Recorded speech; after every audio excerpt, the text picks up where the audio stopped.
And there's no doubt that in fighting the old variant of the virus, our collective efforts were working and would have continued to work. But we now have a new variant of the virus, and it's been both frustrating and alarming to see the speed with which the new variant is spreading. Our scientists have confirmed this new variant is between 50 and 70% more transmissible. That means you're much, much more likely to catch the virus and to pass it on. As I speak to you tonight, our hospitals are under more pressure from COVID than at any time since the start of the pandemic. In England alone, the number of COVID patients in hospitals has increased by nearly a third in the last week to almost 27,000. And that number is 40% higher than the first peak in April. On the 29th of December, more than 80,000 people tested positive for COVID across the UK, a new record. The number of deaths is up by 20% over the last week and will sadly rise further. And my thoughts are with all those who've lost loved ones. With most of the country already under extreme measures, it's clear that we need to do more together to bring this new variant under control while our vaccines are rolled out. In England, we must therefore go into a national lockdown which is tough enough to contain this variant. That means the government is once again instructing you to stay at home.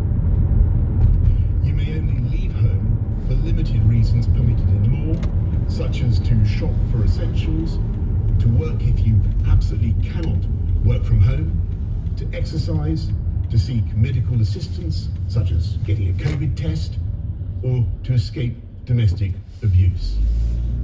The full details of what you can and can't do will be available at gov.uk/coronavirus. If you're clinically extremely vulnerable, we're advising you to begin shielding again, and you will shortly receive a letter about what this means for you. And because we now have to do everything we possibly can to stop the spread of the disease, primary schools, secondary schools, and colleges across England must move to remote provision from tomorrow, except for vulnerable children and the children of key workers. Everyone will still be able to access early years settings such as nurseries. We recognise that this will mean it's not possible or fair for all exams to go ahead this summer as normal. The Education Secretary will work with Ofqual to put in place alternative arrangements. We will provide extra support to ensure that pupils entitled to free school meals will continue to receive them while schools are closed, and we will distribute more devices to support remote education. I completely understand the inconvenience and distress this late change will cause millions of parents and pupils up and down the country.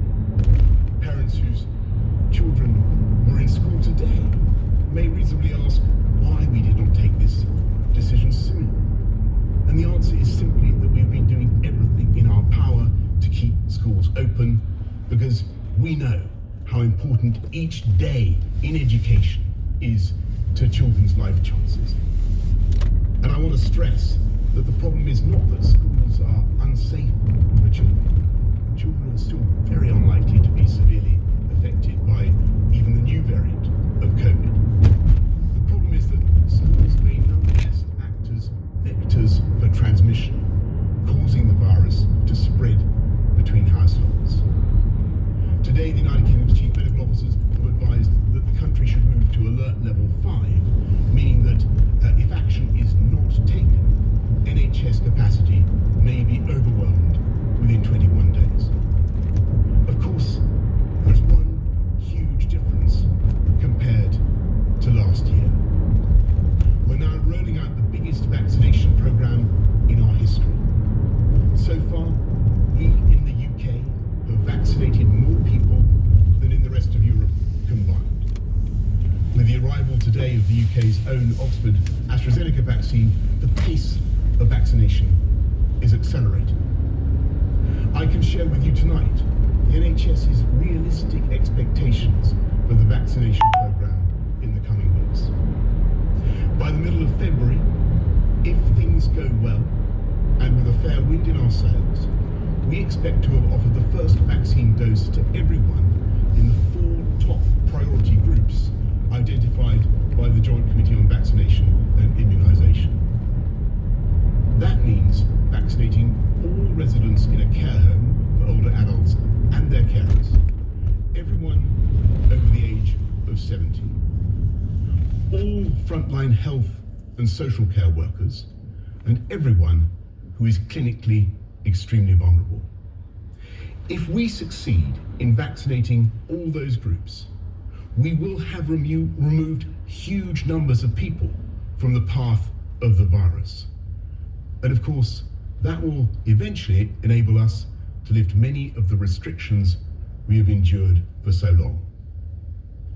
I must emphasize that even if we achieve this goal, there remains a time lag of 2 to 3 weeks from getting a jab to receiving immunity, and there will be a further time lag before the pressure on the NHS is lifted. So we should remain cautious about the timetable ahead.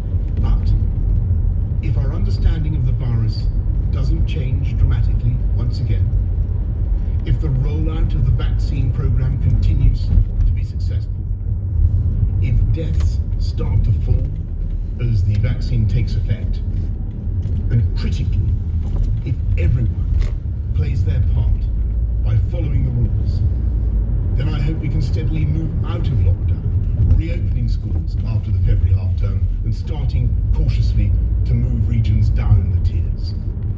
I want to say to everyone right across the UK that I know how tough this is, and I know how frustrated that you are, and I know that you've had more than enough of government guidance about defeating this virus. But now, more than ever, we must pull together. You should follow the new rules from now, and they will become law in the early hours of Wednesday morning, and Parliament will meet largely remotely later that day. I know that the devolved administrations in Scotland, Wales and Northern Ireland share my conviction that this is a pivotal moment, and they're taking similar steps. The weeks ahead will be the hardest yet, but I really do believe that we're entering the last phase of the struggle, because with every jab that goes into our arms, we are tilting the odds against COVID and in favour of the British people.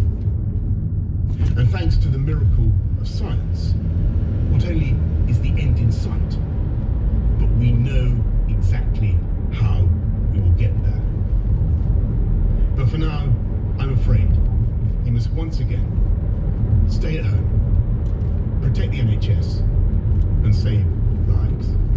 Thank you all very much.